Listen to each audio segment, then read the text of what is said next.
Okay, welcome everybody to the second edition of the Seattle bike blog Bike News Roundup chat. I am your editor, Tom Fukuloro, and I'm here with Marley Blonsky. Thank you for showing up. Yes, a little bit of scheduling, but we did it. Yes, we did it. Thanks for having me.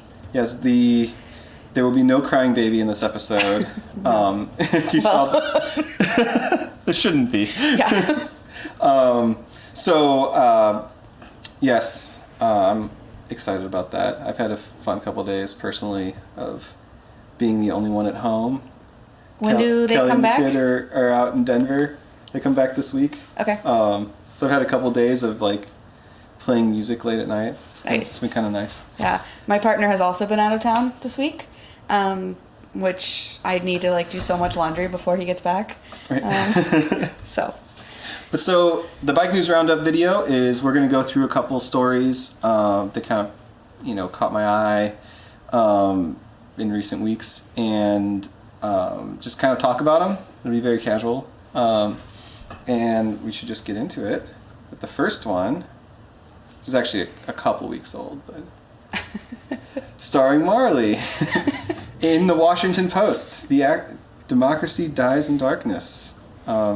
it's so weird to see that photo just like on the Washington Post. Right. I actually hated that photo for a long time. Mm-hmm. And now that it's everywhere, I'm like, okay, I like it. So hey, you got Crocs hanging off the mirror. Like you clearly were having a good day. It was a fun tour. So yeah. Where was this? It was on Vancouver Island for July 4th last year.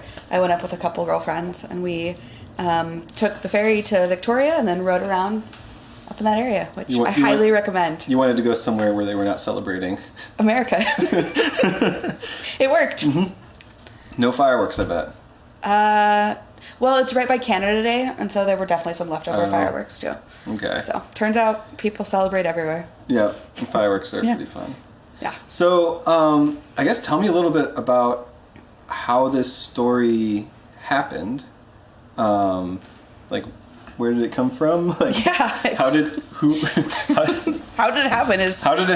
Yeah. So as folks may or may not have heard, my friend Kaylee and I connected at the WTF Bike Explorers Summit last year, and we did a co-presentation about how we can make our communities more inclusive for people of all sizes on bikes, but especially for fat folks. That's how I personally identify, or for people in larger bodies.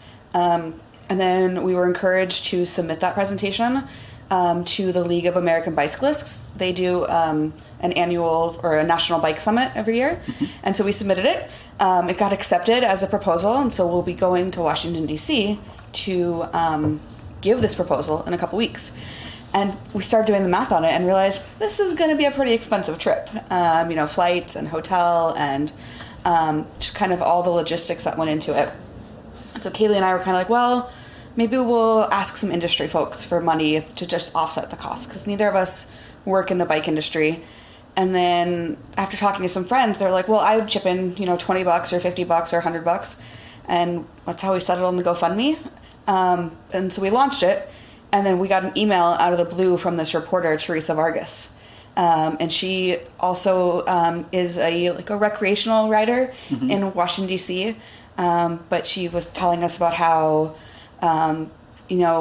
writing, W-R-I-T, writing about bikes is kind of a third rail in DC. Mm-hmm. She's just, avoids it at all costs. But she said this was like a way to humanize it. And she just really identified strongly with our story and said, I want to explore this. And it just kind of went from there. And great. Yeah. Yeah, what, I guess for people who have not read it, what is it about? It's about being fat on bicycles, which you wouldn't think is a radical act. But I've been riding my bike around Seattle for a long time now, and Kaylee's been doing the same. And, I think when people see us or they hear that we go bike camping or go on adventure cycling trips, it's like this, you do what now? So we often get a lot of questions about like the practicalities of what equipment we use or what bikes we ride. So a part of our presentation is about that, and some of the articles about that. But it's also just about like how we as a cycling community can be more inclusive to people of all sizes, and that of course extends to incomes and genders and all sorts of things. Because I think cycling can be like very monocultural, and it seems like this is a very thematic conversation that the bike blog's been having, and this is just another element to it. Like we're not all that svelte featherweight rider, which great if you are, but that's not my experience. Right. And want to show that biking can be a fun thing. Right. Regardless of what body you're in. In that, and also fight back from, I imagine you get frustrating comments over and over. Like, good for you. Oh my gosh, yeah. And all the time. Especially like at the top of hills, or like as I'm like slowly climbing, you know, people will pass me and be like, "Oh, you're almost there. Like, keep up the good work." And I just wonder, like, would you say that to a skinny person riding up the hill? So, you know, for anybody watching this, I just so encourage you, like, if you're thinking about saying something to somebody, like, take that second thought and evaluate, would I say this to a skinny person? If not, don't say it. Like, you might think it. Right. Don't say it. Are there other frustrations that you encounter a lot that come specifically from the cycling community? Yeah, I think there's an assumption that, you know, maybe because we're not wearing the right clothes or we don't look like everybody else in a group ride, that we're not as experienced. And, you know, that might be the case, and that's totally fine. But it's probably because they don't make it in our size. So it's like, if I show up to a group ride not wearing like an actual raincoat, like a cycling raincoat, and I've got a poncho on, it's because they don't make a biking raincoat in my size. You know, group rides where they're labeled beginner, intermediate, and advanced, but it's based on the pace of the ride. I think there's an assumption there that no matter how long you've been riding, if you're slower, you're still a beginner. And I think that's a pet peeve of mine. Cascade actually does a really, really great job of labeling their rides as like leisurely, strenuous, like according to the speed. And they all like, they've got a great chart on their website where they tell you like what that actually means. And I just wish more. So advanced is not 20 miles per hour. Exactly. Yeah. Because like you could be going really slow, and you could be riding your entire life. So like, right. It just like, it takes those value judgments out, which I love. Right. I wish more rides would do it because my advanced might be your beginning. Right. You know, like, I don't know. It's silly. Yes. I mean, otherwise, yeah, because like the you know, probably the most advanced bike rider I know of is Merlin. It's totally, yeah. And she leads rides called Senior Ladies on Wheels. Yeah. Slow. Is that which you don't have to be a senior or a lady to go to. Yes. It's like the most welcoming community ever. Right. So if you're looking for a group ride and you're like, I don't know what to do, look up those rides. Yeah, but so like advanced cycling is not mean fast, and almost specifically. Totally. But like I think about some of like the family bikers I know, like navigating 3 kids on a bicycle. Like that's so badass, and like I would call that advanced, but you're not going to see that. Like I don't know. It's a pet peeve of mine. But as far as frustrations go, like I don't find that many of them. Otherwise, you know, I don't think biking would be as joyful to me as it is. Yeah, sure, I get frustrated about the clothing. That's probably my number one frustration, because I would love technical clothing that fits well and like does the job. Like I don't have a good raincoat for cycling. Like I have a poncho, which is awesome, but it flaps, especially when it's windy. Or like rain pants. Everybody like, I love when fall comes around, everybody's on the forums, but like, which waterproof pants should I wear? And I just want to be like, plastic bags? Like, I don't know. I don't have a good answer, because as a fat person, I don't have that experience of having technical clothes that fit. Right. And sorry, I'm just ranting right now, but that's great. It's not anything to apologize for. Yeah, it's kind of cool because like this community this conversation is happening in other outdoor industries as well. So there's some really, really awesome folks doing a lot of work in like the rock climbing community to get plus size harnesses, which will open up that world to so many more people. And the hiking world and the running world. So I think, you know, we're going to get there with bicycling. especially like as more folks get on e-bikes and just we get away from this car-centric world we've been living in. Like, I will have a raincoat that fits me one day. Like, right. It will happen. Like, I'll get the cute long tail and like it'll be good. Yeah. So is it that? So you're saying no one even makes the products, or that local shops don't stock them? As far as, well, so I don't want to shoot myself in the foot here because there are some brands doing the work, but it's limited and hard to find. So when this article came out, people came out of the woodwork and said, you know, hey, I had the same experience as you. I started a company, but they're very small, niche, I don't know how do you say it, but Depends which niche you're in. Yeah. You say it differently. Okay, so I'm not wrong. Niche. But anyway, very, very small companies. And so that's been really cool to learn about. But I mean, I've been cycling for, I don't know, a long time. And I shouldn't have to be in the Washington Post to learn about these brands. Like, Yes. I've Googled for them. Like, it's just really, really hard.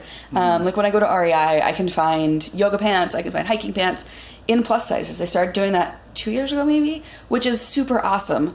But in the cycling section, it only goes up to, like, sometimes a double XL, which in cycling world usually means a 16 to 18, which is coincidentally the average size of a woman in the U.S., which you can go down all sorts of rabbit holes talking about sedentary lifestyles and bullshit. But we need bigger sizes is the crux of it. So, yeah. So what about going into bike shops? Do you ever have assumptions made or experience frustrations that way? Not in Seattle. Because everyone knows you. Yeah, I feel like a jerk saying that. But I love the survey that just came out. I think it showed the strength of our community. Because I think in general, especially over the past 6 or 7 years, like, shops have gotten so much better at just like asking questions and not making assumptions. And I haven't had that same experience in other cities. And granted, I think my experience is different than a lot of folks because of, you know, the web presence that I've had and speaking at Stoke Spoke and just kind of, frankly, who I am in the bike world here in Seattle. But when I've gone to other shops in, you know, Portland or just other places and folks don't know who I am, there are for sure assumptions made that, like, you know, I'm there with a partner who rides a bike and I'm not the one looking for a bike, or and so many times Isn't that the exact opposite right now for you? Yeah, although he has 2 bikes. Okay. When we first started dating, he didn't have any bikes, so Good job. yeah, one of us. But Also, like, this is gonna need to happen. we're getting married. Did I tell you that? What? Yeah. No. Yeah, I Oh. forgot to wear my ring tonight because I went to the gym before this. But yeah, we're getting Congratulations. married in the summer. Thanks. That's great. Yeah. So, woo, more big news. Yeah, that's awesome. You heard it here first. Yes. Though probably not, actually. I probably just know. missed a Facebook post or something. I don't think I don't remember. Anyway. Anyway. Congratulations. That's Thanks. great. It's exciting. Yeah. But yeah, in other cities, there's so many assumptions made from, you know, you want to be on a cruiser bike, or, you know, when I rent bikes in other cities, I often get like a shitty hybrid. No offense to anybody who rides a hybrid, if that works for you. But I'm often looking for like a touring style bike or something that's going to hold my weight, in all honesty. I get something that's just like not comfortable for me to ride, and I have to like prove my knowledge for them to like set me up on a bike that they feel is appropriate for me. So, yeah. Well, what else? Let's see. What else from the story? Oh gosh. Well, if you haven't seen this month's bicycling magazine, go pick it up. Kaylee, who's right here, she's on the cover of it. We should pull that up and show folks. But yeah. She wrote this awesome article. Kaylee is a PhD student, and she is just really, really articulate and phenomenal, and has done a lot of work around fat activism and body positivity. And so I really encourage folks to go read that article. And follow us on social media to hear more about it. But Tom's pulling it up now, but she's in the print she's on the cover, and it's just been really overwhelming to kind of see this movement take off. Yeah. It's been that's awesome. phenomenal. I haven't read this yet, so I'll have to add it to the Please news do. roundup. Yeah. And then everyone, you all watching the video will know, like, oh, that was added later. Yeah. You'll have the inside scoop on how it all comes together. Exactly. Yeah.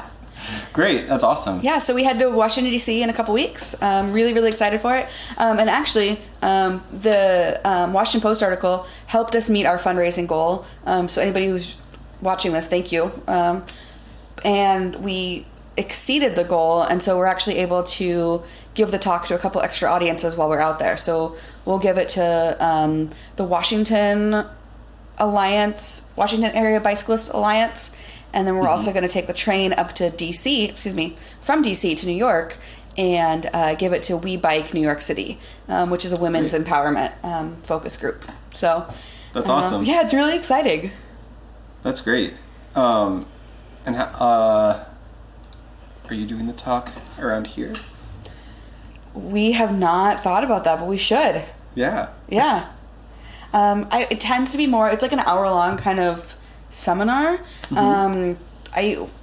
Depending on timing, we might be doing it at the Washington State Bike and Roll. I tentatively have a work trip scheduled to Germany, but we'll see what happens with coronavirus. So my work has canceled all international travel right now. So who knows? If I don't go to Germany, I'll be in Spokane giving the talk there. Okay. But then I think we should try and set something up, maybe at a brewery or something, because it's definitely, it's a really, really good talk, but it's an awesome community building experience too. Yeah, yeah, I bet. I mean, yeah. Great. Well, thanks. Yeah. Anything else we should talk about in the story? Not that I can think of. I would say reach out if you read it and have questions. We link to a blog that I posted, I guess, on my own blog with some practical resources. Talking about one thing that we don't address in the article itself, but that is a big part of our conversation when we give this talk, is safety. As a larger person on a bicycle, there's some like everyday realities to it. Like bike frames have weight limits. And so, if you're a person in a bigger body who's bike shopping, I'd say don't be afraid to ask those questions. But also be aware that like you're going to go through brake pads faster, which isn't a big deal. Just learn how to change your brakes yourself, and you're going to save yourself a lot of money. Like that's something I didn't learn at first, and I was paying mechanics so much money to change my brake pads. So the first time you did it yourself, you're like, that was it? Yeah. But you know what? Good for them. Love, support your local bike shop. Absolutely. But yeah, I don't think there's anything else specifically in there, but that question came up a lot, was like specific shopping recommendations. So I would say go to my blog, and we've got practical tips on there. Can people still get the stickers? No, but I think we're going to get more. Okay. So yeah, we'll make some more with these size stickers. Because everybody loved them. Yeah, I've seen them. I love seeing them around. Yeah. Every once in a while you spot them, like, yes. Should we talk about some other news? Well, I want to ask you one more. Just like, how did you, in general, start writing and evangelizing about this? Like, what? That's a great question. I think I haven't really thought about this, and I probably should know my origin story a little better. My cousin asked me this at Thanksgiving. She's like, I noticed a shift in your online presence. I think it was watching other fat activists on Instagram, like, be really true about their story and be true about themselves. And then when I was at the WTF Bike Explorers Summit 2 years ago in Montana, we were talking so much about inclusivity and creating community, and I still felt like there was this like proverbial elephant in the room where we weren't talking about people of different body sizes. We're talking a lot about race and class and gender and super, super important topics. But when we would talk about clothing recommendations, I felt left out because it was like, oh, I just wear these men's wool underwear. And it was like, okay, cool, they go up to a size large or whatever it is. Or talking about jerseys, and it's like, okay, that company doesn't even make my size. And so I realized even in this like incredibly supportive environment at the WTF Bike Explorers Summit that there was still learning that needed to happen within our community.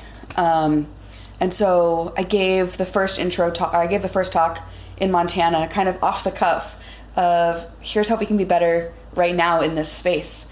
And that morphed into collaborating last year with Kaylee, into writing about it and sharing more of my experiences as, you know, even just feedback from the community of like, hey, you've got a like really compelling story that's inspiring to people. You should tell it. And that took a lot of coaxing on my side because I was like, I'm just riding my bike. Like, I don't see this as anything like radical or revolutionary. And then it's like, oh, maybe it is. I don't know. So I still have to be convinced of it some days. Right. Well, I appreciate everything all the work that you put into it. And, thanks. And being so like sharing, and because like, you know, I think there's a lot of people who think that no one would care about my story. Yeah. I mean, that's honestly how I felt for a long time. And then you start hearing people say like, oh, you inspired me to do this. I'm like, oh, thanks. Like, right. It's really easy to discount yourself. Then it's like, wait a second, okay. And that's what keeps me going and doing this. It's like, okay, I really want to take the bus today. Or if I ride my bike, like I might see some friends out there. Or I might see somebody and then, you know, who's stuck on the bus saying like, oh, well, that lady's riding her bike and looks like she's having fun. Maybe I should try that. Right. So. Yeah, absolutely. Yeah. But sometimes I still take the bus. Oh yeah, the bus is awesome. I love the bus. It's like you just stand on it and it goes wherever you need it to go. You don't have to do anything. It's amazing. There's a really good podcast, 99% Invisible. And I don't know if it was this week or last week, but it was all about buses. And they were kind of like knocking on America's bus systems. And I was like, not in Seattle. We have like the best bus system. Like it comes all the time. Well, okay, I'm talking from a point of privilege. I live in Fremont. But our buses have gotten way better over the years. So absolutely. And I hope they continue to. So Yes. Which we don't have a story about. No, we have a story about podcasts. Yes, but okay. We don't have a story about I-976 funding. The update there, which I don't know, I'll put it in the Bike News Roundup also. Okay. Is that some early worrying losses in King County Court over that. Nothing definitive, and it doesn't totally matter because it's all going to get appealed to as high as it can go anyway. But it obviously is better if you win the first case than if you lose it. So they haven't lost yet, but the judge threw out a bunch of the arguments against it that people were hopeful were going to stick. So, it's all going to get appealed a million times. This thing's going to drag out forever. But I-976 funds our bus service, or a huge chunk of it. So those, like your 7-minute buses might become 15-minute buses, which is the difference between I will just go there and just wait for the next one, and when's the schedule, and following it, or like I'll just transfer because it doesn't matter. Right. Versus like sometimes you transfer and it takes like forever. So your 20-minute bus ride becomes like an hour-long bus ride, and then people get back in their cars, which is like the worst thing. So yes, and what we don't need. So hopefully we can find a way to not cut all of our bus service, but we'll see. All right. Vote early, vote often. Do you want to talk about? Well, first let's talk about Stoke Spoke. Oh, sure, yeah. I should bring that up. So Stoke Spoke is happening on Wednesday, this upcoming Wednesday, the 26th. Stoke Spoke is an annual presentation or program series put on by our local Swift Industries. It's a storytelling night, and this month's is really special. It's all people of color telling stories. So it should be really, really exciting. And then also beforehand, we're doing a WTF happy hour meetup. So for folks who aren't familiar, WTF is women, trans, femme, and non-binary. So if you fall into that bucket, or those many buckets, and you want to meet up with other folks, please feel free to come out. We are going to meet up at Optimism Brewing Okay. Starting around 5, and then we'll go until I think doors open at 6:30. Super casual. Optimism is all ages. So if you're under 21 or have a kiddo, feel free to bring them by. And it's not exclusive, but we would like to keep it WTF centric. So please do respect that. Great. Yeah. And I finally got the event listing pulled up. And I believe Stokes Boat costs $5 at the door. So. Yeah, but it's really fun. A really great way to, it's kind of that time where you might want to be planning what you're going to be doing. if you're not into winter bike adventures, which there are plenty of people are. I'm not one of them. I have done them, and have you heard the concept of type 2 fun? Yeah. So the types of fun, I have no idea where this came from. Do you know? I think it's like a hiking, like mountain adventuring. That would make sense. But I don't know. The types of fun are like type 1 fun is it's just fun. Yeah, I would do it again, like without hesitation. Like it's fun while you're doing it, yeah. and then it's fun to talk about it later. Yeah. Type 2 fun is it kind of sucked while doing it, but it's fun to talk about later. Right. Yeah. And type 3 is just like a helivac was called. Like, yeah. Like, but you mainly hear about like type 1 or type 2. So yeah. Type 3 fun isn't actually fun. Isn't actually fun, but I mean, I guess like if you survive it, you have a great story to tell. Right. But yeah, like what was that movie where the guy had to cut his arm off because he got 100. That's not 127. He got a great hours? Story. That would be type 3 fun. Too far. You don't seek that out. But so yeah, no, I've done some winter camping trips where it like was, it rained, 40-degree rain. No, thank you. For 6 hours of biking, and you can't dry off because then you get to your campsite and you climb in a tent. Right. Like, that's not super dry. Like. Yeah, I feel like I've had summer trips like that or like fall season where it's like I just can't get warm, and I think about doing that now, and I'm like, good. Oh, I did one camping trip where we biked out to what's that? Monte Cristo in the ghost town? Yeah. Okay. You biked all the way out where there? Donald Trump's grandpa had an office or something. I didn't know that. Yeah, it's really weird. But yeah, so you can on that trip, there were too many of us to take the bus. So it's a really, really hardcore day, but you can take the bus to Everett, essentially. Oh my gosh. And you have more options during the week, but on the weekends, you're pretty much limited to Everett. But you can take some buses that get you out to like Gold Bar or something, I think. Oh my gosh. But only during the week. But yeah, so you can bike from the end of the bus out the Mountain Loop Highway, and then there's a road just that goes up there now. Which for a long time it was washed out. But okay. There is a road that you can actually bike on. The main road is washed out, but there's like a back road. Oh. Which we found out the hard way. We went up there on the old road, and we had to throw our bikes across this river, basically. I did that exact same thing. But we drove up there to the parking lot, and then we did the washed out area and had to ford a river and yeah. But it's a cool ghost town, so go see it. But I wouldn't do it in the winter. No. Yeah, this was I guess late fall, but it was super cold, and the night was 15 hours or 14 hours or something like that. Yeah. And my sleeping bag, my tent started leaking, and then it made the foot area of my sleeping bag was completely soaked. So I had to curl up so that my feet weren't in the water the whole night. No, thank you. That was definitely type 2 fun. Yeah. But I saw the site of Donald Trump's grandpa's old real estate office. Well, howdy boy. Anyway, the point is, you should go see other people tell stories. Yes.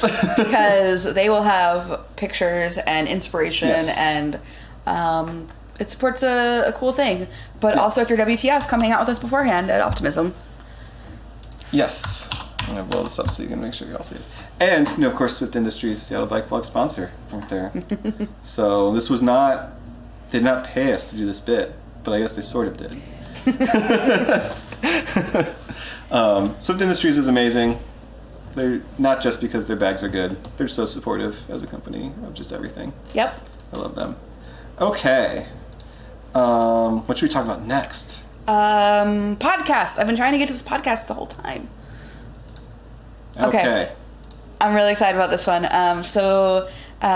We Got to Hang Out is a really cool podcast out of Portland, and they typically do what's almost always bicycle-centric stories. And this time it was about our local friend Izzy Sederbaum. I hope I said that correctly. But you should totally listen to it. I listened to it at lunch, and I was laughing, I was crying. I learned so much. Just go listen to it. I don't care who you are. It's so good. So. Is this podcast always really good? Yes. Okay. But I especially related to this episode. We Got to Hang Out tends to be more like racing focused. So they tend to interview a lot of folks who are like professional cyclists or like really deep into the bike industry. So that's not really like where my passions in cycling lie. But it was cool to hear from Izzy. They grew up with a racing background, but now they do a lot of work around like transgender rights and justice and equity. And they've done a lot of work with the WTF Bike Explorers. And they were also involved, it's not my story to tell at all, but they were involved in the really tragic accident in North Bend a couple years ago. And this is, I think, the first time they've spoken publicly about it. But the story that Izzy tells is just phenomenal about so many things, and I learned so much that I can't recommend it enough. So give it a listen. Great. Yeah. Thank you. Yes, I have not listened to it yet, so now I'm very excited to do that. It's a great listen. So, and Izzy is funny as hell.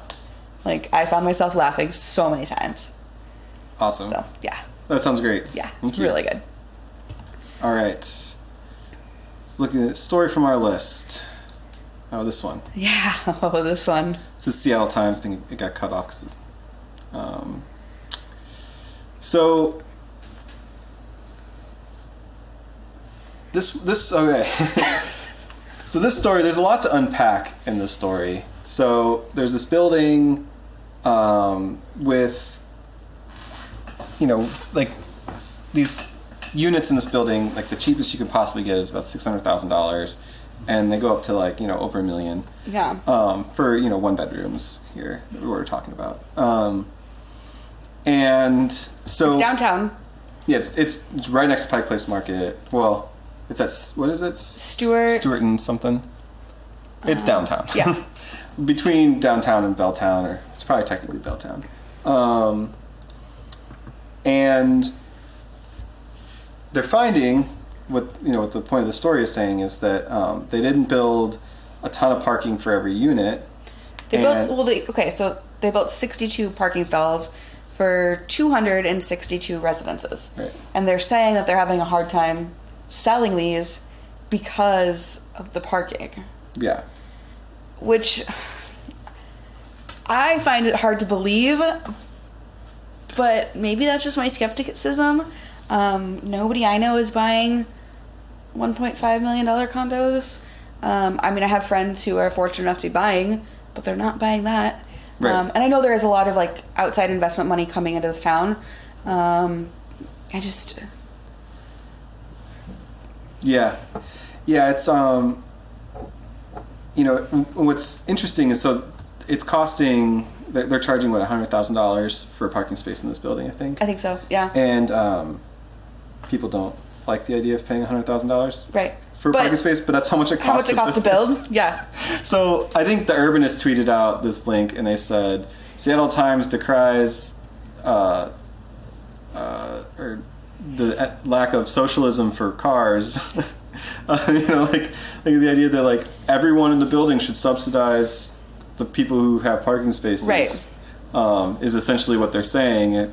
Like if you don't want to pay the actual cost to build a parking space. So Sightline Institute a long time ago did this research where they looked into how much it costs to excavate deeper, which means building larger and more burly walls. Like every little bit that you go deeper is enormously expensive. So every single floor of an underground parking garage that you add is extremely expensive, and they estimated that it can end up adding $100,000 per slot that you build once you start excavating. Right. So it's like, well, okay, so and that's how much it costs then. Right. Like, I don't know. I feel like, you traveled, and one of the interesting things in this is they said that the real estate investment firm behind this is based out of Hong Kong. And I've been fortunate enough to travel to Hong Kong and a couple other cities around the globe. And so many of those cities people are moving away from cars because like they've got awesome transit, and they see like with the density of their populations, it's impractical to own a car. So I want to like give those developers like kudos. I mean, not for building a luxury high-rise condominium because we don't need that, but also like for having the foresight to be like, no, Seattle, you can deal with less parking than number of people. Like this is the future. But I just want to like shake everybody else and be like, it's not because of the parking that they're not buying. Right. Like, yeah, it becomes this really twisted cycle also where even if someone is okay with not having a parking spot for themselves, it's like, well, this is my investment, and I feel like if it doesn't have a parking space, I won't be able to sell it. Well, yeah. Yeah. And so it's like this thing like, okay, so you want to build a parking space that you don't even want to use so that you can feel like later that's going to help you sell it. Right. And like we're going to spend $100,000 to do that. It's like, yeah. It's just all twisted. I wouldn't, this building was built, but there's also this problem of it's hard to build buildings with less parking, even if the developer wants to and has the money to do it, because, or I guess doesn't have the money to do it. Even the developer wants to and has a business model that says they could, because banks will not lend them money to do it if it doesn't have a certain amount of parking. Oh my God. That is not based on what Seattle wants, like Seattle rules. It's based on whatever the bank wants. Oh my like gosh. they don't want to fund something that's not going to have this level of parking or whatever. And so like this problem of building parking is ridiculous because so there's a glut of parking in South Lake Union and downtown. Right. Like there's more of it than is being used. And there's no reason to build more.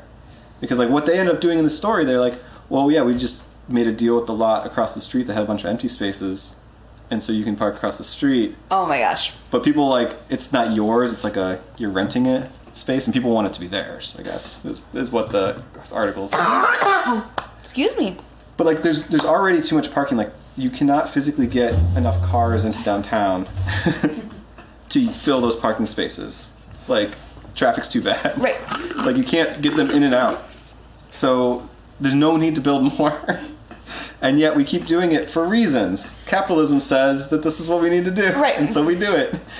And it's complete nonsense. But anyway, I imagine that even if sales are a little bit slower, they will fill this building. I think so too. So I'm not ultimately thinking that this is complete death to this project or anything. I think they're going to do all right. The $1 million condos, I bet someone will still buy it. Here's where it's located. But also, yeah. who wants to drive right around there anyway? Like, I know. Like, so I have to admit something. I have a car. I bought it I bought it a couple years ago to get up to the mountains. Mm-hmm. And like, occasionally I have to drive downtown, and it's so stressful. And like, I bike on those streets all the time, but like, driving down there? No. Yeah. Not fun. I know. Like, why would you willingly do it? Yeah. All the time. Yep. No. Yeah, I know. And it's not going to get better. No. Yeah, I know. It's kind of the problem of like trying to shift away from driving. There's so many different pieces that all have to move together. Yeah. And like, here's one that we don't think about a lot. It's like, oh, right. Like developers want to build more parking, not because they need the parking or that anyone needs the parking, but because it's going to make them easier to sell the units in that building so they can get out of there. Yeah. Out of the project. And so we're building parking that we don't need for a ridiculous reason. But then when you have parking, it incentivizes the parking, and it also makes all of the housing in that building more expensive. Right. because everyone, the part of the cost of that unit is to cover the cost of the parking. Right. Whether you have a car or not, you have to pay that. I know what we should do. What? Ban cars. Oh yeah, Done. I don't have that. I don't have that up there. There was a whole ban cars fight on Twitter this past week. I don't even whether or not it's okay to say that. Oh, I have so many things muted on Twitter now that like. That's good. It was a silly fight, and I never stepped into it because it was like. My Twitter is full of cute dogs and cute children, and some TikTok videos that I don't understand, but Twitter used to give me such anxiety that I just had to start muting everything that pissed me off. Yeah. So now it's just sunshine and rainbows. You must have a lot of terms muted. Yeah. So it's not a reflection of reality at all. Right. Well, so I don't know about this ban cars, but I think we should do it. Yeah. At least, that's perfect. You talked about how horrible it is to drive downtown. Let's back up. Yeah. You got it right here. So, people, if we were to ban cars from any street, we could definitely start with Pike Place Market. Oh my gosh. This street right here. Oh, you know what? You can't see my mouse. But this... Everybody knows what street we're talking about. The street right in front of the market. Right, yeah. Right under the letters where it says Pike Place Market. Yeah. Which is basically a pedestrian thoroughfare anyway. That for some reason every once in a while a car comes through. Yeah, and they let it happen. Why? Yeah, and without fail, whenever you see a car coming down that street, it is someone who's stressed and they accidentally got turned in, and now they deeply regret having made that turn. What if we just did some do you remember back in the day when we used to do renegade pop-up bike lanes? Mm-hmm. What if we just did that and just put cones out with a street closed sign? Right. Who's gonna stop us? I don't know. Someone at the market would be very mad. Well, we can let the delivery trucks though. Yeah. It's the thing. It's you could say accept deliveries. Yeah. That's fine. Because that's always the excuse. People gotta get deliveries to their stands. I'm yeah, okay, I get that. That's fine. Yeah. But I mean, it's not only delivery trucks that are going through there. And I would like to see what percentage of purchases are made by people who park right there. Drove in and parked there. It's I would be surprised if it's 1%. Right. Yeah. I'm sure. I bet you if because I always hear people kind of complaining about it on Twitter, but I wonder if some group actually actively dedicated themselves to that, if it could get done. But then again, I think about I think there's so many more. I don't want to say important, but high priority projects Rainier I think needs to be done first, and I think about the equity and people's lives are actually in danger. That's it. Pike Place is a nice to have, but if folks are going to dedicate actual hours to it, I think this decision needs to come from Pike Place itself. Oh yeah. At some point, I think some vendors going to say, hey, if we close the street, I could put up seating in the street because I've run out of seating. Yeah. And there's nowhere else to put tables, but if you look at what they did in Herald Square and Times Square and so many places in New York City, when I think it was Jeanette Sadat Khan was mayor, she was just she was the traffic commissioner. Yes, she should be mayor. Yeah. New idea. But Bloomberg was the mayor. Oh gosh. Okay. Well, this just got awkward. Anyway, I take it back. It was terrible. Anyway, so they just closed off so many areas that were horrible for pedestrians, horrible for cars, and now they're lovely. And it just took that bold leadership to say, I'm doing this. So Jenny Durkin, if you're listening, just be executive action. I'm doing this. Especially if you want to get reelected and want any of us on your side, frankly. That could bring us to this. Sorry, I'm being very straightforward tonight. I didn't know I had these feelings until I started talking. That's great. So this one's pretty simple. Yeah. She announced pretty early that she's running for re-election. She filed her papers and all that, which allows her to start fundraising. I was kind of surprised that she did it this early. Me too. It's more than a year and a half. Yeah, more than a year and a half away from the actual election. I wonder if part of it's to take advantage of all the politicians coming through right now prior to that's the run-up. That's a good thought. Because now in all the news, it's, I don't know what the wording is for that, but like it'll all be part of the whatever that goes out there. There's also lots of speculation that she'd actually hated this job and wasn't going to run again, but I guess that's not true. Yeah, I guess that was pure speculation. Yeah, I mean, I don't know how she could like the job. Like, yeah, it seems horrible. I mean, as somebody who is in the public sphere a lot of the time, like just the amount of criticism that she gets, I don't know how you do it. And I'm not a fan of hers. I was very concerned when she got elected about like upholding the Move Seattle levy. I'm very concerned now about the LEAD project, getting funding secured for that. But I also recognize like her humanity, and I just don't know. I think it would just have to wear on you as a person. But I guess politicians are a special breed of people, right? So I shouldn't feel bad. Like, you volunteered for this, right? So yeah. There's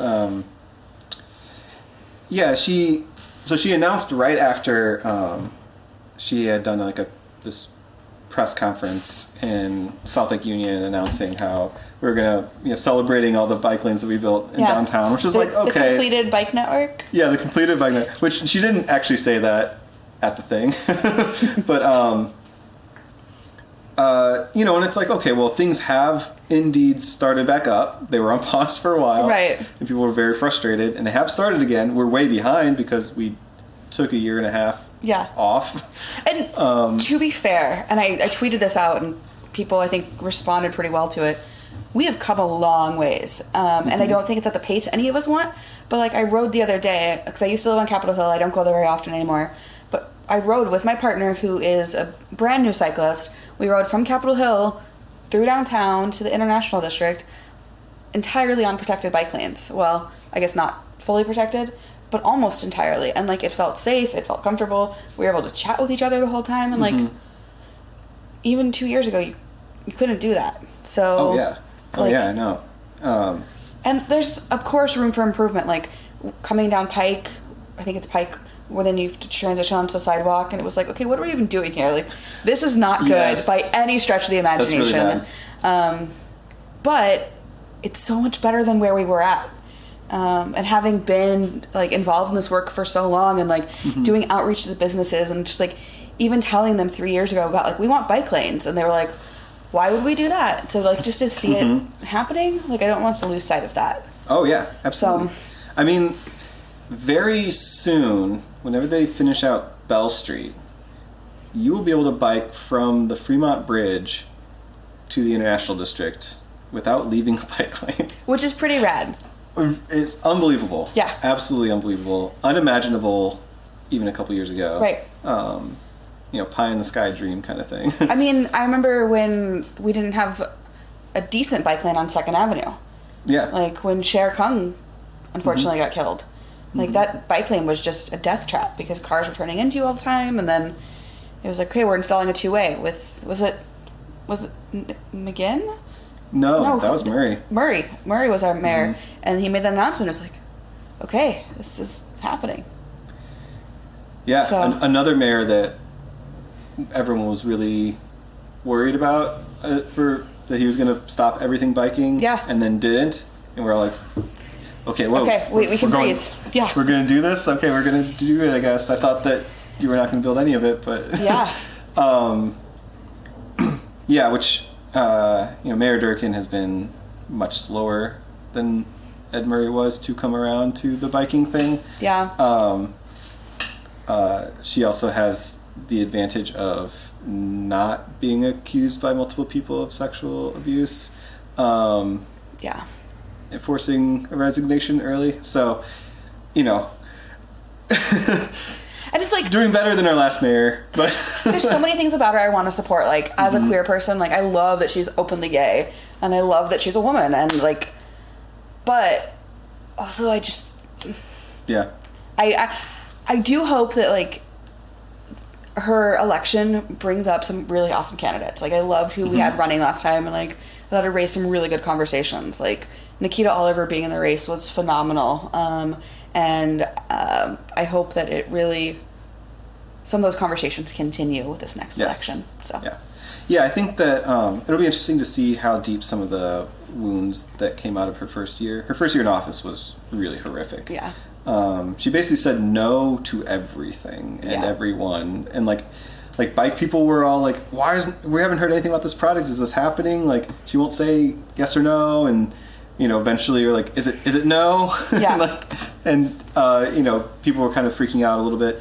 And then you started hearing from like other communities, other activist groups, and like, oh, this is happening to everybody. Yeah, like what is going on?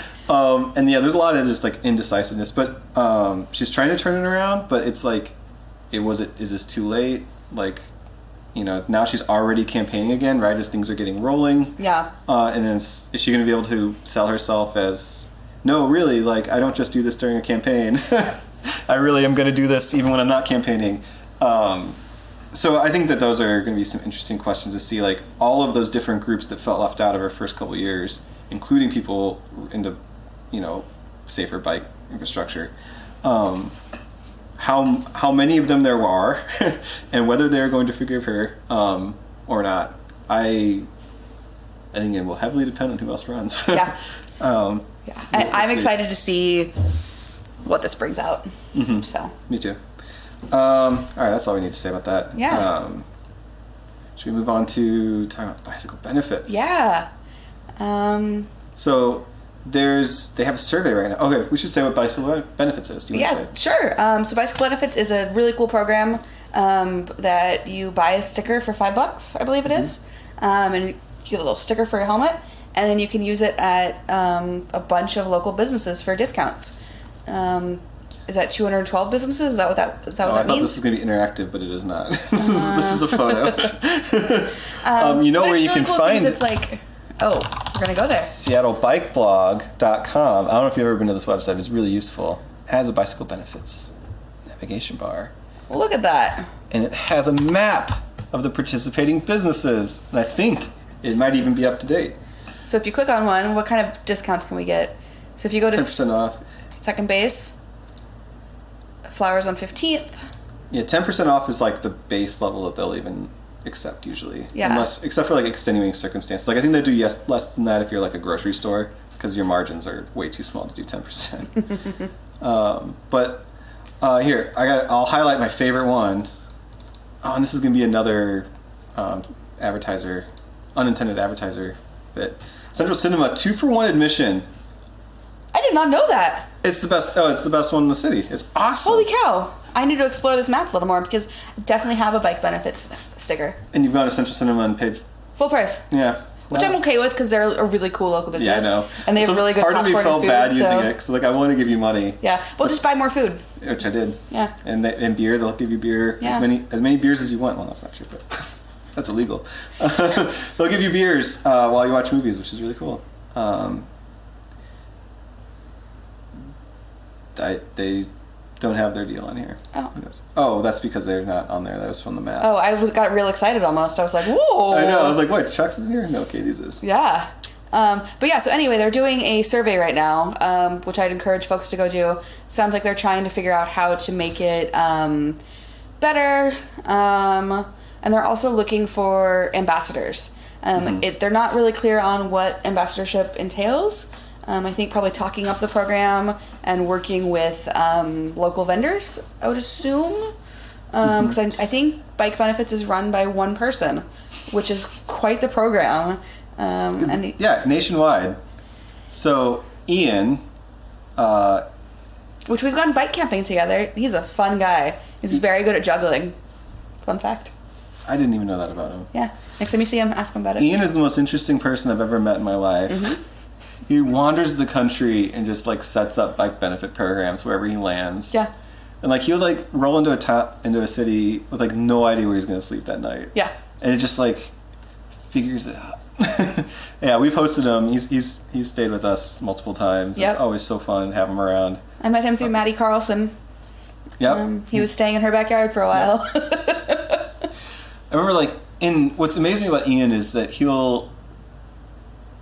don't know if I've ever met anyone who follows through on what they say as much as he does. Yeah. Like he'll say these things and you're like, like, I'm going to do this. And you're like, oh, yeah, that sounds fun. But, like, that's not the kind of thing that anyone ever does. Right. And then he, like, and not only does he do it, he'll do it, like, the next day. Right. Which is pretty remarkable. Like, yeah, it's awesome. yeah, we've been trying to film this blog for a week now, and it didn't happen. So. Well, it's happening now. It is. Thank you for making the time. But yeah, so anyway, bicycle benefits is really awesome. I imagine part of the job is making sure people have stickers, like yeah, keeping people stocked, because sometimes that can kind of start to fall apart if the stickers are gone for too long. We've gone through some dry spells with the stickers. I happen to know that Ride Bicycles has a huge cachet. Oh, sweet. Okay. So if you need some. Another now former advertiser, Ride Bicycles advertised for years, and they just finally decided to, spend their money elsewhere. But they were an enormous supporter of Seattle Bike Blog for years, and so yeah, Ride Bicycles. But also, I was in there because I needed a new helmet because someone cut my helmet strap. What? Yeah, which is apparently it clearly with scissors, just to be a jerk. Like, they didn't steal it. Yeah, that's really frustrating. They just cut it. Yeah, and so I had tied a knot in the strap, but it didn't really work. And so I went in there to get a new helmet, and they were like, "Oh yeah," and they busted out this huge cachet of stickers. I'm like, "Okay, yeah, so you have stickers for sure." If anyone ever asks me, I'm like, "Well, Ride Bicycles is where to go." And then they also replaced it for free because when I got a new helmet, they're like, "Oh, well, you have one on that." So which is good to know because if you ever get in a crash, you need to replace your helmet. Yeah, don't not replace your helmet because you want to keep the sticker. Right. I remember the first time I got in a bike crash, it felt very sad to have to replace my helmet because helmets are expensive. Yeah, it feels like a waste of money. Yeah, it's like that's not a fun thing. No. To spend money on. But I'm glad I was wearing it. Yeah, well, I'm glad you're okay. Me too. Yeah. It wasn't a bad crash, thankfully. I fell. Right. And hit my head. Yep. Anyway, yeah. So. But yeah, bicycle benefits, really cool. You should join if you're not already on it. You should tell Tom in the comments what your favorite bicycle benefits benefit is. Outdoor research outlet has a really good one too. Sweet. I forget the exact details, so I have to go look it up right now. Because I'm always amazed. It's always better than I remember it being. Yeah, 20% off one item. And that's amazing because you can get a rain jacket. Right. Or a tent. Yeah. Or I got rain pants there once. And which are always so much more expensive than you want to spend because there's nothing to rain pants. But I wouldn't know. They don't make them my size. I know. I realized I walked right into that one. Just had that conversation. It's a great example. Yeah. So outdoor research, get on that. And then Marley will buy them for 20% off. Exactly. Yeah. Or my other friends who are sailors or mountaineers or whatever other sports you wear rain pants for. Right. I don't know. I actually hate rain pants. I do too. When I could wear them. There was one time when I wore some and they got really hot. Yeah, they get really hot. Yeah. It is, for me, it's emergency situation only. It's pouring so hard and I have to ride really far. Yeah. And especially if I need to go somewhere and it's not my return trip. Yeah. If it's my return trip, I can just get home and, peel off the wet jeans or whatever. But if I'm going somewhere and it's pouring really hard and I'm going to be out for a while, it's all right, this is when I do it. But that's the only time because they get so hot and they're so uncomfortable. And I hate them. And I hate putting them on because you have to slip them over your shoes if your shoes are already wet, Oh. Well, because you don't really take your shoes off while it's raining, get your sock wet. I hate rain pants, but oh yeah, new advertiser here. Just to mention it, you should register for the Emerald City ride because it's really fun. Oh yeah. It's the Cascade ride I really look forward to. You wouldn't think riding on a highway would be fun, but it actually is. It's really fun when there are no cars. Yeah. It's also one of those things where it's well, you only get to do this during this event. You're not allowed to ride on I-5 elsewhere. Yeah. People do, but it's not recommended. It's not recommended. Be careful out there. All right. Make good choices. Yes. Is there anything else you want to talk about? Do we want to talk about this story? Sure. We can. It's complicated. It's very complicated. But basically, AOC had a bill to try and get electric vehicle charging stations across the country as part of the interstate network. And they would be like rapid charging stations to charge up your electric vehicle as quickly as you can fill it up with regular gas or diesel. And folks are challenging her on that because it doesn't align with going car free or quite as like aggressive as we need to hit the climate goals that like a true Green New Deal would. I think if I'm understanding the gist of this correctly. Yeah. I think it's a really interesting argument on both sides. I work in sustainability professionally for a big logistics company, and electric vehicles are a really big challenge, but also just electrifying or decarbonizing the entire freight sector, like moving things. They say we've got till the end of 2030 or whatever to get to half the carbon of what we're at now, I think is what they're saying. Anyway, we've got a really, really, really big challenge ahead of us. And I don't know that electric vehicles are the answer because there's a lot that goes into like mining those batteries, getting the raw materials for those batteries, and the number of miles you have to drive an electric vehicle versus a traditional gas vehicle to like mitigate the environmental impact of the mining is a lot. So that's basically a long way of saying they're not necessarily better for the environment when you look at the full life cycle of electric vehicles. So yeah, the equation works out really well depending on your electricity source. Yes. Like it's way fewer miles that you'd have to drive if it's like hydro electric, but like, it still doesn't take into account the mining of like the lithium to get there, and also the end of life of those batteries. Like that's a whole nother mountain that I don't think a lot of us are even considering. Is like, okay, we're building all these electric vehicles, but what happens at the end of their life? Like, how are we going to dispose of all that, or like repurpose it in some way? And there's just a lot of challenges. And obviously, I'm not advocating for oil and gas cars, but some sort of drastic new shift or new innovation, and I don't know where that's going to come from, but it's exciting. Yeah, because the argument for the charging stations is basically, well, people have range anxiety. They're not going to buy an electric car if they're worried that they won't be able to, that they're going to run out of juice in the middle of nowhere. Yeah, which is a legitimate concern. Yeah. So if we just build these charging stations, then people will buy electric cars because they won't be worried about running out of range. Or maybe, electric freight could work because you could... Right. So I think it's actually a really good interim step, because I don't think we're going to get to like the next iteration of electric vehicles or like hydro vehicles, whatever is going to be the next zero carbon thing. I don't think we're going to get there in the next 10 years that we need to be. So I think this is a really good interim solution, is getting those rapid chargers out there, so that way, when folks are ready to buy that next car, they can. I'm not yet ready to say this is a good interim solution because I don't know all the details. That's fine. And if it costs as much as like high-speed rail or something, then no, don't do it. Build the rail. Exactly. What are you doing? Yeah. But yeah, I haven't dove into the nitty-gritty of it all. Yeah. So these things have proven more expensive than I always think that they're going to be. Totally.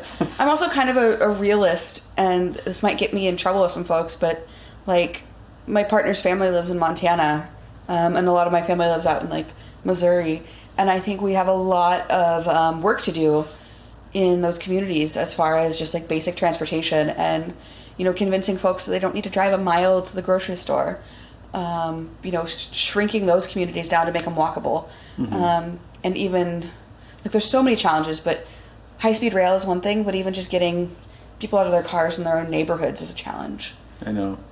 Yeah, I know. The problem gets so overwhelming. Because I also have family. I'm from St. Louis, so I grew up in the suburbs of St. Louis, which is just sprawls forever. And like, go to my parents' house, and it's a 45-minute walk to the nearest bus stop, and that bus runs 6 times a day, 3 times clockwise and 3 times counterclockwise, and it's like the most confusing, weird bus route. Yeah. And it's just like, well, yeah, of course nobody wrecks the bus. Like, this doesn't work. Like, it's crazy. And like, I worry about as so our parents age, like, hopefully they'll be driving less because it's just not safe. But how do they continue to be social? How do they get to the grocery store? How do we make this work in a world that wasn't built, that we intentionally didn't build to be used without cars? And like, I feel like e-bikes can solve a lot of it, or electric tricycles, or something, but we also need to make sure it's safe for them to do it. Yeah. Yeah, my St. Louis route, so like in Seattle, I'm way less into electric cars than I am in St. Louis. Because in St. Louis, it's like, oh, well, yeah, they'd be a lot better. Yeah. Because the problem's just so enormous, and there's so many places where it's just like, I don't understand how we can retrofit these places to not need a car. Yeah. Because it's so intrinsic. Build denser and... Yeah. And then in Missouri, it's also really complicated because like so much of their electricity comes from coal. It's like, Right. oh man, like that doesn't even help that much Right. to go to electric. Even if you do it, it's like, but at least like maybe changing over a coal plant will be easier than changing every car. But yeah, you also talk about the materials to build the cars. I think the other big unknown is how long are they going to last? I mean, you can keep a gas-powered car going for a really long time if you just keep doing the repairs. Yeah, and maintenance and... Like, I mean, there's, it's not that hard to keep a car going 20 years if you keep up with it. Yeah, I mean, my car's a 2003, I think. So it's a 17-year-old car. And I bought it used. And it has 80,000 miles on it. It's like, I drive it once a month, maybe. So it was probably not a very smart investment, but that's okay. Yeah. Yeah, and I mean, of course that's also, I guess we'll just bring it back to bikes, right? It always comes back to bikes. That's why bikes are just so amazing. As it should. Because it's like I finally, my first bike, like the bike, not my first bike, but the bike that I had, my first like really long-term bike in Seattle was this 1983 steel frame. Nice. Clunker thing that I learned all of the skills of bike repair on it because all of it needed to be replaced. Yeah. And so... Did you do that at Bike Works or on your own? I did some at Bike Works. I did some at Wright Brothers. Okay. It was actually the first place I went. And then I did a bunch of it just acquiring tools and doing it at home. Okay. And then I had a friend who got really into bike repair, like when I did, but it was always a little better than me. Nice. And that was the it's best. a good friend to have. Yeah, and so he went and acquired a bunch of the tools, and I just was like, "Hey, can I use that tool?" Like, sure. And he would bring it over to let me borrow it and be like, "Okay, can you also show me how the tool works?" Nice. It's like, can you fix my bike for me? But no. Yeah. But yeah, so like I finally broke it by the bottom bracket, whatever the thing that holds the bottom bracket, that part of the frame. I don't even know what that's called. I don't know what that's called either. Or the down tube and the whatever meat. Yeah, down tube. The bottom bracket holder. Yes. Official name. Yes. It sheared off once I was pedaling it, like just completely sheared. I was like, well, that's very broken. Yeah. But then I thought about it, I was like, this bike is older than I am, and it was still, until it sheared off. Yeah, going strong. Still going strong. I was like, how many miles, like how much, like, was saved by this bike existing in the world? Mm-hmm. Like, so much was accomplished that could not have been accomplished by walking. Yeah. And so much energy was saved by using this bike for all of its miles throughout its entire life. And this is just one bike. Right. And you multiply that by each bike. And like, there's so much energy is just being... It's almost like these are carbon capture devices, practically. It's not really how that works, but right. So much carbon has not been released because these bikes have existed. Totally. I mean, the other cool thing is, like, it's never just a bike. Like, right. At least for me, like, there's always a story or an adventure or, like, a memory associated to it. Like, you get in the car and you drive somewhere and it's like, you could be going anywhere in any town. Whereas you do it on a bike and it's like, you notice new artwork or you see a new business or you smell something or like, and it's not always pleasant, like, that's for sure. But I don't know, I just feel like I interact with life so much more on my bicycle. So Yeah. It's been... Bikes are amazing. I am pro bike. How about you? I'm also pro bike. Okay, good. It was unanimous. Yeah. It's funny. I went out with some friends last night, and I found myself parking my bike next to a bike that I think a couple years ago I would have like looked down on disdainfully, or like maybe taken a picture of and put it on Instagram and been like, ha ha ha, look at this funny looking bicycle. And I caught myself like changing that narrative in my head and being like, no, like that person is out here having a good time just like I am. Like, who am I to judge how their handlebars are set up, or like what kind of saddle they have? And just like, I don't know. It felt good to be like, I don't Right. need to judge this person's bike setup. Yeah. It doesn't affect me in any way whatsoever. No. Yeah. Yeah, there's a lot of that also with like one poison within bike community is that like judgmental thing that can happen about what someone else is doing. Yeah. Yeah. Like why does it matter to you what someone else is doing? Like so long as they've not impacted you. Right. Like someone biking way too fast on a trail that's or crowded. like a close pass or something. Yeah, it's like, okay, yeah, like that's worth griping about for sure. But like, I'll get the people who are like, oh, I hate it when someone on an e-bike passes me uphill. It's like, they're cheating. It's like, no, they're not. Why does it matter to you how hard they're pedaling? Yeah. Like, it doesn't at all. Exactly. Completely irrelevant. Like, so long as, like, they didn't pass you close, then it's not in any way yours to judge. Like, totally. Why should you care? Or, like, what somebody else is wearing, or, like, it doesn't matter. No, however you want to bike, you should bike that way. Mm-hmm. Whatever bike you want to ride, whatever you want to wear. Exactly. Like, it should not matter to anyone. Be you. Exactly. You do you. Yep. Great. Well, I don't know if we have anything else. Anything else we need to plug? I can't think of anything. Come hang out with us at happy hour on Wednesday. Mm-hmm. Listen to Izzy's podcast. Donate to the Seattle Bike Blog. Not donations, they're supporters. Oh yeah, don't donate. Become a supporter. Become a supporter. Supporter program. Yes. You will get nothing in return. You get the pleasure of supporting this fantastic publication. You will get Seattle Bike Blog being published, yes. Yeah. But that's not true though. I'm ordering stickers. So Seattle Bike Blog supporters, stickers will be in the mail sometime in the coming months. Sweet. I'm ordering them from a very cheap sticker manufacturer, so it might take a while. Especially if they're impacted by any of the supply chain stuff happening right now. Oh yeah. Well, I think they're in the U.S., but maybe their materials are not. Okay. That's for sure. Yeah. Yes, that's a good point. Yeah, a total subject change, but that'll be interesting to watch as well, to see how that impacts the bicycle supply chain, if you're into that. Because lots of factories are not doing anything right now in China. Yeah. It's going to have a ripple impact on all sorts of places. Yes. And also, I hope everyone is okay. Yes. And the more than disease important than is not anything. spread and people don't die. Yeah. But yes, and also, this might not be the time to, I don't know, buy tires or something. I don't know. I have no idea if tires have gotten more expensive, but I don't know either. I'm trying to think of things that would get more expensive. Yeah. Could be anything. I would just imagine that, like, if you're buying it from China, it might have some shipping delays. Mm-hmm. So. Yeah.